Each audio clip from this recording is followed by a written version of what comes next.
Loveta Sese, acting UN resident coordinator.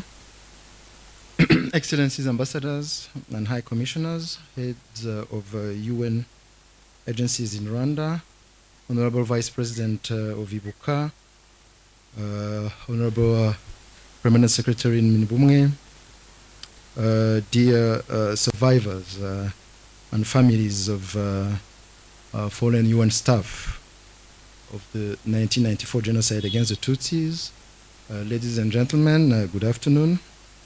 Let me begin by expressing my sincere sympathies to Agnès Twagira-Maria and her son Emmanuel Rwibutso for sharing this moving story with us today. Your courage honors the memories of those we lost.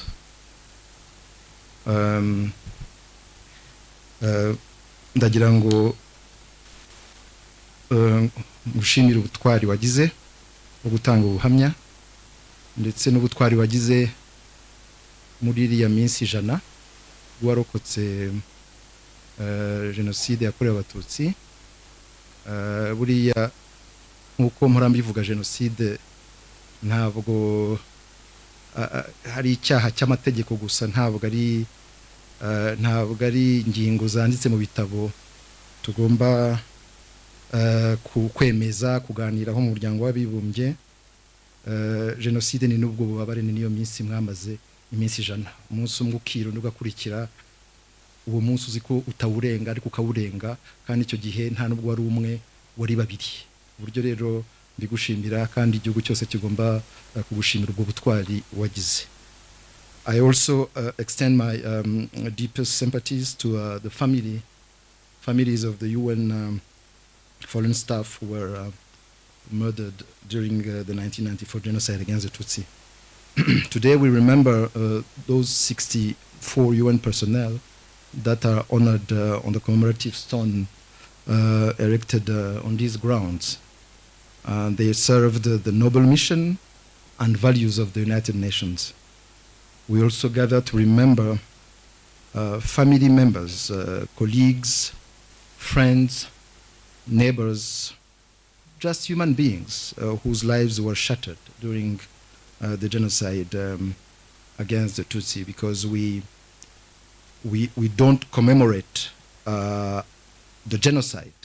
We don't commemorate a crime, because no one wants to commemorate a crime. We commemorate the victims of that crime, those who were killed for who they were.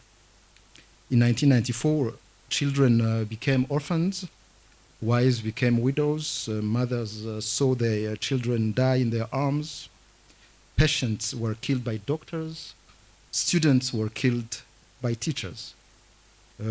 This rainy season of 1994 had transformed our country into a torrent of blood.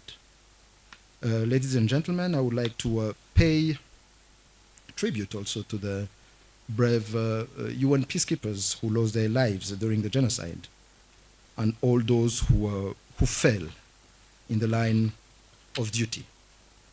Today, we also honor the 10 Belgian paratroopers who left their families for a noble mission for the community of nations.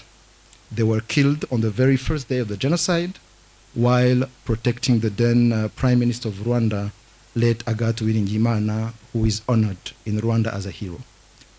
Ladies and gentlemen, the colleagues we remember today worked for the development of this country, for the common good, and for the principles enshrined in the UN Charter. The preamble of that charter remains as powerful today as it was first written, and I quote, "We the peoples of the United Nations, determined to save succeeding generations from the scourge of war, reaffirm faith in fundamental human rights and in the dignity and worth of the human person," end of quote. It is on days like these that we feel the full weight of those words. For genocide is the gravest crime known to humanity. It was to prevent such horrors that the world pledged never again in 1945 after the Holocaust. It was upon that pledge that the United Nations was founded as a community of nations committed to peace, human dignity, and human progress. Yet, in 1994, that promise was broken.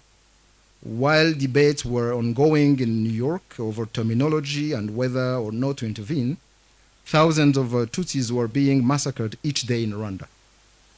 Here in Kigali, while the United Nations Assistance Mission for Rwanda, UNAMIR, was stripped of the means to protect civilians, Tutsis were hunted across the country, including members of the mission's own local staff.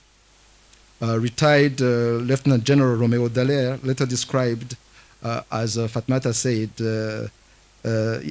described the genocide as a failure of humanity, the very humanity the UN Charter was created to defend. And yet, even in that darkest hour, there were individuals who chose courage over indifference and humanity over fear. I would like to particularly honor Captain Bai Diang of Senegal, who alone saved up to 1,000 Tutsis during the genocide, defying orders from New York before paying, as a dignified human being, the ultimate sacrifice. He was posthumously decorated by Rwanda in July 2010.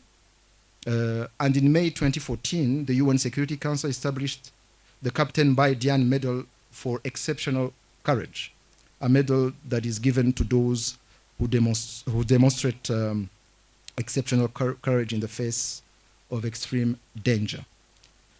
Within UNAMIR itself, some also distinguished themselves through extraordinary bravery, saving thousands of lives. In this respect, I wish to pay tribute to the Ghanaian contingent for their bravery. I particularly thank Major General Henry Kwame Anyidoho and Major General Joseph Nar Andinkra of Ghana, who were honored in 2022 for their courage with the National Order of Bravery Medal.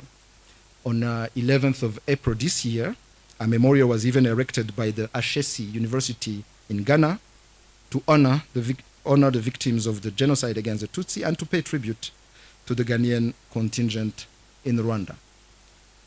At the Security Council in New York, there were also diplomats who spoke with moral clarity when many others, including the powerful members of the Council, did not. Those are Ambassador Colin Keating of New Zealand, Ambassador Karel Kovanda of the Czech Republic, and Professor Ibrahim Gambari of Nigeria. Those ambassadors were all later awarded the Umurinzi Campaign Against Genocide medal in 2010 by His Excellency the President of the Republic.